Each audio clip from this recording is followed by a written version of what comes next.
तो भाई 273 रनों पर भारत ने कर दिया है न्यूजीलैंड को ऑल आउट। धर्मशाला में जो मुकाबला खेला जा रहा है, एक वक्त न्यूजीलैंड ने शुरुआत अच्छी की, लगा कि भाई न्यूजीलैंड की टीम आज कहीं 300 का आंकड़ा ना पार कर ले आज भारत के खिलाफ।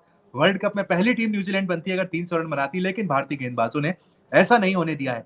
शुरुआत में भारत ने 2 विकेट लिए, उसके बाद एक लंबी साझेदारी लगी डेरल मिशेल और रचिन रविंद्र के बीच, जहां पर उस साझेदारी ने पूरी तरीके से बीच के जो ओवर्स थे वहां पर भारतीय गेंदबाजों को मैच से आउट कर दिया था। लेकिन उसके बाद भारतीय गेंदबाजी ने वापसी की। अब तक हमने देखा है वर्ल्ड कप में आप 20 से 40 ओवर के बीच वापसी करते थे, लेकिन आज थोड़ी देर लग गई, लेकिन भारतीय गेंदबाज मैच में वापस जरूर आए हैं। 35 ओवर के बाद भारत ने पूरी तरीके से गेम को अपनी तरफ खींच लिया है। न्यूजीलैंड की पारी अगर आप एनालिसिस करने देखें तो 219 रन ऑलरेडी बन गए थे 40 ओवर में। 219 रन ये टीम बना चुकी थी 40 ओवर में, अभी भी 10 ओवर का खेल बाकी था। उसके बावजूद शानदार गेंदबाजी भारतीय गेंदबाजों ने की है और 273 रनों पर ही न्यूजीलैंड को रोक दिया है। 272 रन अफगानिस्तान ने भी बनाए थे भारत के खिलाफ। दिल्ली में जो मुकाबला हुआ था अरुण जेटली स्टेडियम में, यहां पर धर्मशाला में जो अच्छी बैटिंग विकेट है, वहां पर न्यूजीलैंड 273 रन लगा दिए हैं। शानदार गेंदबाजी आज भारत की तरफ से की है मोहम्मद शमी ने। लंबे टाइम तक वो बाहर बैठे रहे, लगातार उनको वाटर बॉय का काम दिया गया। बड़े दिग्गज गेंदबाज हैं, जगह अपनी टीम में नहीं बना पा रहे थे, लेकिन आज उनको जगह दी गई है। शार्दुल ठाकुर को बाहर किया गया, जिसकी लगातार चर्चा हो रही थी कि भाई शार्दुल क्यों खेल रहे हैं, आपके पास एक्स्ट्रा बैट्समैन क्या है नहीं। लेकिन आज जब उनको मौका दिया गया, 5 विकेट झटक लिए हैं 54 रन देकर। शानदार गेंदबाजी मोहम्मद शमी ने अपने स्पेल की पहली गेंद पर ही विकेट लिया था। कहा जाता है कि मोहम्मद शमी रिदम बॉलर हैं और आज उनका रिदम भी देखने को मिला है। तीनों ही हमारे जो फास्ट बॉलर थे, चाहे वो जसप्रीत बुमराह हो, मोहम्मद शमी हो या मोहम्मद सिराज हो, 140 की रफ्तार से लगातार गेंदबाजी करते हुए शुरुआती ओवर्स में दिखाई दिए हैं। 273 रन भारत ने इस मुकाबले में लगा दिए हैं। क्या कहते हैं आप लोग, कितने ओवर्स लगेंगे भारत को ये मुकाबला जीतने में, या फिर आएगा कहानी में ट्विस्ट? जो न्यूजीलैंड के गेंदबाज हैं, जिनको लेकर तमाम चर्चाएं लगातार चल रही हैं, कई दिनों से सोशल मीडिया पर मीम्स चल रहे हैं कि भाई ट्रेंट बोल्ट इंतजार कर रहे हैं रोहित शर्मा का कि आइए मैदान में देखते हैं आपको। क्या वैसा कुछ यहाँ पर होते हुए नजर आएगा? क्या शुरुआती जो ओवर्स हैं 4-5 ओवर, वहां पर भारतीय बल्लेबाज न्यूजीलैंड के गेंदबाजों के सामने स्ट्रगल करते हुए नजर आएंगे? सवाल एक ये होगा, मेन आपका जो टास्क होने वाला है वो आपको शुरुआती 4-5 ओवर निकालने हैं। उसके बाद आपको गेंदबाजी बड़ी एवरेज दिखेगी, क्योंकि तब तक रोहित शर्मा का शो शुरू हो जाता है। जैसे हमने अब तक उनकी बल्लेबाजी देखी है, 3-4 ओवर अपना समय लेते हैं, उसके बाद पूरी तरीके से अटैकिंग मोड में आ जाते हैं और 10 ओवर आते आते तक भारत मैच में लगभग अपनी पकड़ बना लेता है। वैसा कुछ यहाँ पर अगर आज भी देखने को मिलेगा तो बहुत हद तक माना जाएगा कि ठीक है भाई, आपकी टीम जरूर चैंपियन टीम है। लेकिन अगर आज वहां पर जो न्यूजीलैंड के गेंदबाज हैं, बोल्ट हो गए, वहां पर फर्ग्यूसन हो गए, मैट हेनरी हो गए, अच्छा खासा उनके पास भी लाइनअप है जिनसे उम्मीद की जाएगी कि वो अपनी टीम के लिए विकेट निकाल कर दें। रन आपने 273 लगाए हैं, भारत को 274 रनों का लक्ष्य दिया है। शानदार पारी खेली आज डेरल मिचेल ने। स्पिन के बहुत अच्छे प्लेयर नहीं माने जाते हैं, अभी ज्यादा अनुभवी खिलाड़ी नहीं है, उनका करियर भी अभी 30-32 मैचों का ही है, ज्यादा युवा करियर है। लेकिन शानदार आज भारतीय स्पिनर्स का सामना किया है। जडेजा को बड़े अच्छे से खेला है, कुलदीप यादव को लंबे लंबे छक्के मारे हैं। आज 130 रनों की शानदार पारी खेली है। उस पारी के दम पर न्यूजीलैंड ने 273 रन लगा दिए हैं बोर्ड पर। अब आपको 274 चेस करने हैं। जडेजा को आज विकेट नहीं मिला है, जडेजा ने कैच भी छोड़ा है। इस बात को भी मानना पड़ेगा कि आज भारत की फील्डिंग बड़ी एवरेज रही है। मिडिल ओवर्स में शुरुआत में रविंद्र जडेजा ने कैच छोड़ा था, उसके बाद आपने देखा बुमराह ने कैच छोड़ा, केएल राहुल ने स्टंपिंग छोड़ी है, कैच छोड़ा है। तो आज फील्डिंग की वजह से काफी हद तक जो भारत को रन पड़े हैं, उसका नतीजा जो है वो फील्डिंग होता हुआ आपको नजर आ रहा है। अदरवाइज भारतीय गेंदबाजों ने शानदार वापसी की। अगर आपको पूरे ओवर बाय ओवर बताएं तो 30 ओवर में 147 रन थे, 2 विकेट के नुकसान पर न्यूजीलैंड बिल्कुल डोमिनेटिंग पोजीशन पर लग रहा था। 35 ओवर में विकेट गिरा तो 187 पर 3 थे। 40 ओवर में 219 पर 4 विकेट थे। 219 for 4 ये स्कोर था 40 ओवर में। उसके बाद भारतीय गेंदबाजों ने कैसे वापसी की है, रोहित शर्मा की कप्तानी की भी आपको तारीफ करनी होगी। एक वक्त जब भारत मुश्किल में था, तब लगा कि वहां पर ही आप जसप्रीत बुमराह के ओवर क्यों नहीं खत्म कर देते, क्यों नहीं आप जसप्रीत बुमराह को गेंदबाजी में ले आते। लेकिन उन्होंने बुमराह और शमी को आखिरी के 10 ओवर के लिए रखा था। नतीजा आपने देखा, आखिरी के 10 ओवर में कितनी शानदार गेंदबाजी हुई है।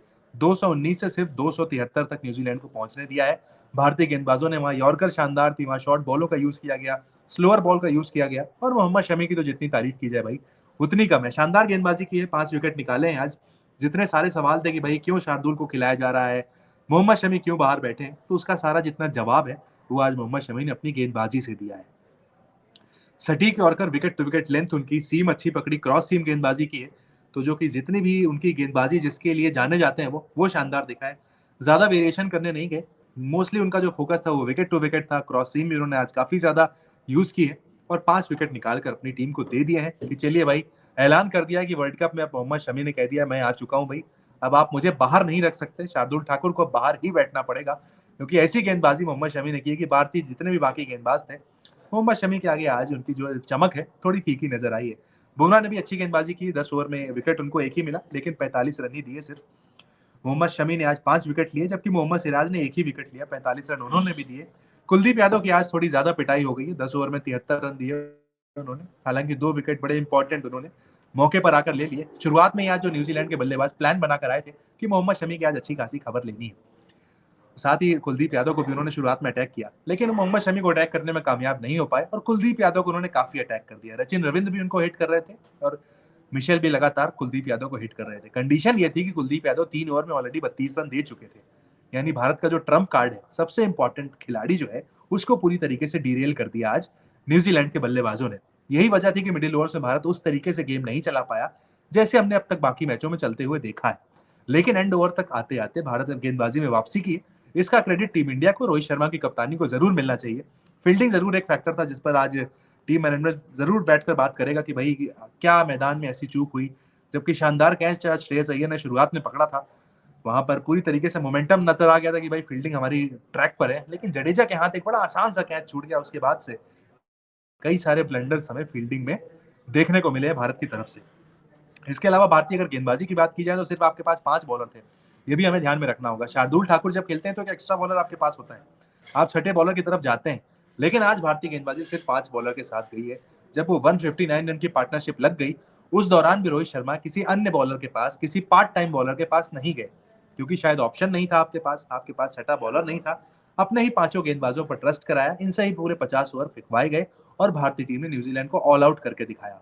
159 की पार्टनरशिप लगने के बाद आमतौर पर हमने देखा है कि टीमें 3, साढ़े 3, सवा 300 रन बड़े आराम से बना देती हैं, लेकिन गेंदबाजी की जरूर यहाँ पर तारीफ करनी होगी, जिस तरीके से आज कमबैक किया है भारत ने, मोमेंटम भारत के साथ नजर आ रहा है। अब बारी जब बल्लेबाजी की होगी तो फिर से वही नजरें होंगी टॉप ऑर्डर पर। भाई क्या करेंगे शुभमन गिल, रोहित शर्मा, विराट कोहली, हमारे जो टॉप 3 हैं, ये कितने रन आपको बना कर देंगे? क्या ये मुकाबला जिताने में सक्षम है, या फिर मिडिल ऑर्डर का भी आज काफी ज्यादा टेस्ट होने वाला है। सूर्य कुमार यादव को जगह दी गई है, नजरें उन पर भी होने वाली है। अगर उनकी बल्लेबाजी आती है तो क्या सूर्य कुमार यादव की बल्लेबाजी आएगी? पहले सब बड़ा सवाल तो यही है, और अगर बल्लेबाजी आती है तो क्या वो अपनी बल्लेबाजी से प्रभावित कर पाएंगे? शमी ने तो अपना काम कर दिया, जो आज वन चेंज के रूप में आए, उन्होंने शानदार 5 विकेट लेकर अपना काम कर लिया है। हार्दिक की जगह पर सूर्य कुमार यादव को टीम में लाया गया है, वो क्या करते हैं, क्योंकि अगले मुकाबले में फिर आपके लिए हार्दिक पांड्या वापस आ जाएंगे। लखनऊ में जो 29 तारीख को मुकाबला खेला जाना है इंग्लैंड के खिलाफ, वहां पर हार्दिक पांड्या, जो बीसीसीआई ने मेल जारी किया है, उस मेल में कहा है कि उसमें टीम के साथ होंगे। तो अगर आज सूर्य कुमार यादव रन लगा देते हैं तो भी शायद उन्हें अगले मैच में बाहर बैठना पड़े, इसकी बहुत हद तक संभावना नजर आ रही। नजरें उन पर भी होंगी, साथ ही रविंद्र जडेजा पर भी नजरें होंगी भाई, कि आज फील्ड में उनका बहुत अच्छा दिन नहीं गया।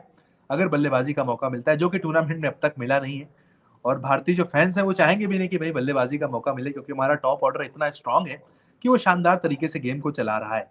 लेकिन उनके लिए भी जिस तरीके की आज कुलदीप यादव का प्लान न्यूजीलैंड की टीम लेकर आई थी, प्लान जरूर लेकर आए होंगे रोहित शर्मा के लिए। लेफ्ट हैंड गेंदबाज, इन स्विंगिंग डिलीवरी रोहित शर्मा को परेशान करती है, दुनिया भर के लोग ये जानते हैं। सेम कंडीशन विराट कोहली की भी है, शुभमन गिल भी नए खिलाड़ी हैं, हम नहीं जानते वो कितने हद तक इस बात से परेशान होंगे या नहीं होंगे। लेकिन टीम शानदार है, न्यूजीलैंड की जो पेस अटैक है बड़ा दमदार है। ट्रेंट बोल्ट है वहां पर, लॉकी फर्ग्यूसन है, मैट हेनरी है, और साथ ही मिचेल सेंटनर है भाई, जिनका रिकॉर्ड बड़ा शानदार है इंडिया के खिलाफ। मिचेल सेंटनर जब जब खेले हैं उन्होंने भारतीय बल्लेबाजों को अपनी स्पिन पर परेशान किया है, लेकिन उनके लिए आज स्थिति थोड़ी टफ होगी, क्योंकि ड्यू मैदान पर ऑलरेडी आ चुका है। जो ओस का फैक्टर है वो मैदान पर देखा जा रहा है ऑलरेडी, तो ग्रिप करने में जरूर उन्हें एक प्रॉब्लम आती हुई नजर आ सकती है। लेकिन फास्ट बॉलर के लिए बिल्कुल खुला हुआ मैदान है कि भाई आप शुरुआत में विकेट लेकर दीजिए, आपके लिए मैच खुल जाएगा। अदरवाइज रोहित शर्मा जिस तरीके की डोमिनेटिंग बल्लेबाजी कर रहे हैं, वो 10 ओवर तक आपसे मैच खींच के ले जाएंगे। फिर सिर्फ बात इतनी रह जाएगी कि कितने ओवर में आपका खेल खत्म होगा। तो शुरुआती जो ओवर है, शुरुआती 4-5 ओवर, वो बिल्कुल दिल थाम के देखने लायक जैसे हैं भारतीय फैंस के लिए, क्योंकि उसने देखा है क्या कर सकते हैं ट्रेंट बोल्ट। आज आप मैच भी देख रहे होंगे तो बार बार आपको हाइलाइट्स दिखाया गया होगा कि 2019 में क्या हुआ था भारत के साथ। बार बार दिखाई गई थी वो गेंदबाजी, किस तरीके से उन्होंने शुरुआत में भारत के टॉप ऑर्डर को ट्रेंट बोल्ट ने पूरी तरीके से आउट कर दिया था। टीम साउदी उनके साथ थे, खैर आज नहीं खेल रहे हैं। साथ ही महेंद्र सिंह धोनी का वो रन आउट वगैरह वगैरह तमाम चीजें जो कि पुरानी अब बीती बात हो चुकी है। भारतीय टीम भी चाहेगी भाई कि 2003 के बाद से कभी उन्होंने हराया नहीं है न्यूजीलैंड को, तो 2003 से जो लंबा एक 20 साल का गैप हो चुका है वो भी आज तोड़ा जाए। न्यूजीलैंड जिस तरीके से आईसीसी जो टूर्नामेंट्स है वहां भारत को हराता आया है, लंबी एक बात हो गई, उनका विजय रथ बहुत लंबा हो गया है। भारत जरूर चाहेगा कि भाई आज उसे तोड़ा जाए, हालांकि कोई गुरूर नहीं है। रोहित शर्मा की तरफ से भी कहा गया कि भाई हम कोशिश पूरी करेंगे करने की, लेकिन गारंटी नहीं दे सकते। तो देखते हैं कि ये क्या होता है, ये मुकाबला कितने ओवर तक जाता है, क्या आज ऐसा हमें कोई नेल बाइटिंग मुकाबला देखने को मिलेगा जो कि अब तक वर्ल्ड कप में देखने को नहीं मिला है, कि आखिरी गेंद तक मुकाबला जाए। उसके लिए इंपॉर्टेंट होगा न्यूजीलैंड के गेंदबाजों के लिए विकेट लेना। देखते हैं वो विकेट लेते हैं नहीं होते हैं। कुछ ही देर में वापस फिर एक बार मुकाबला शुरू हो जाएगा, जहां पर भारतीय बल्लेबाज रोहित शर्मा और शुभमन गिल बल्लेबाजी करने आएंगे, साथ में विराट कोहली होंगे, श्रेयस अय्यर, केएल राहुल। लंबा चौड़ा बैटिंग लाइनअप होगा भारत का, सामने होगा न्यूजीलैंड की पेस बैटरी। किसकी जीत होगी, मिलेंगे इस मुकाबले के अंत में।